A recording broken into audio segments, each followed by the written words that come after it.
Bonjour à tous, je suis Didier Mazier, je vous souhaite la bienvenue, je vous remercie pour votre fidélité à cette chaîne. Pensez à vous abonner, pensez à abonner vos amis, activer les notifications et puis partager ces vidéos au maximum. Cette semaine, nous allons clore notre série sur l'épilation des poils grâce à Photoshop. Nous avons vu deux méthodes. La première méthode consistait à utiliser caméra raw et puis un objet dynamique. La deuxième méthode a consisté à travailler avec la séparation de fréquences, qui est un peu plus complexe. Et cette semaine, nous allons voir comment résoudre le problème des petits poils que vous voyez ici rétro-éclairés le long du bras.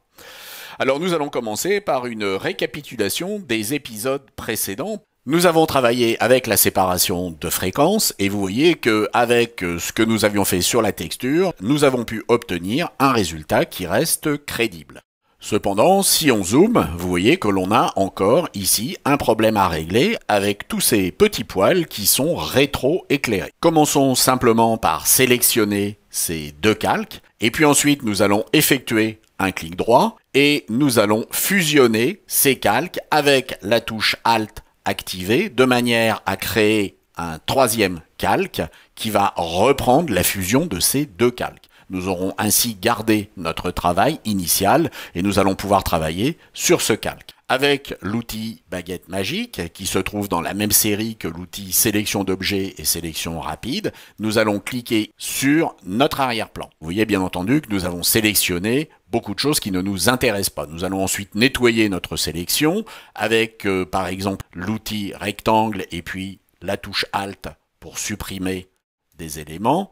Et vous voyez que progressivement, je vais nettoyer ma sélection. Une fois que ma sélection est débarrassée de tous les éléments qui ne m'intéressent pas, je vais pouvoir aller voir comment elle se présente. Je suis toujours sur un outil de sélection, je peux aller sur sélectionner et masquer. Et sur sélectionner et masquer, je vais choisir l'affichage sur noir et blanc.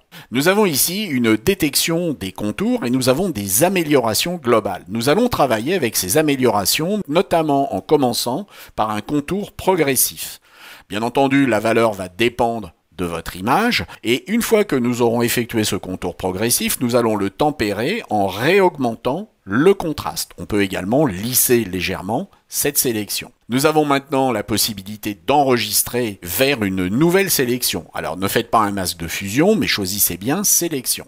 Et nous avons maintenant une nouvelle sélection. Eh bien nous allons créer un calque et nous allons utiliser le tampon de duplication. Alors faites bien attention à ce qu'il soit aligné et puis demandez à échantillonner tous les calques. Parce que nous allons travailler sur ce calque 1, mais nous allons échantillonner ce qui se trouve en dessous. Nous allons, avec la touche Alt, cliquer sur l'endroit où nous allons effectuer notre copie et nous allons ensuite supprimer tous les petits poils qui sont superflus. On peut retravailler en plusieurs fois de façon à être le plus précis possible. Alors vous remarquez qu'il s'agit de quelque chose qui est manuel, donc qui demande encore une fois une certaine dextérité et puis d'y passer le temps qui est nécessaire. Mais vous voyez qu'avec cette méthode, nous avons pu supprimer les poils qui étaient le long du bras et qui étaient rétro-éclairés. Et nous avons maintenant un bras qui ne présente plus le liseré avec les poils. Vous constatez que pour effectuer ce genre d'opération, il faut quand même une certaine dextérité et puis surtout, il faut y passer le temps nécessaire. Il s'agit de retouches et les retouches demandent du temps.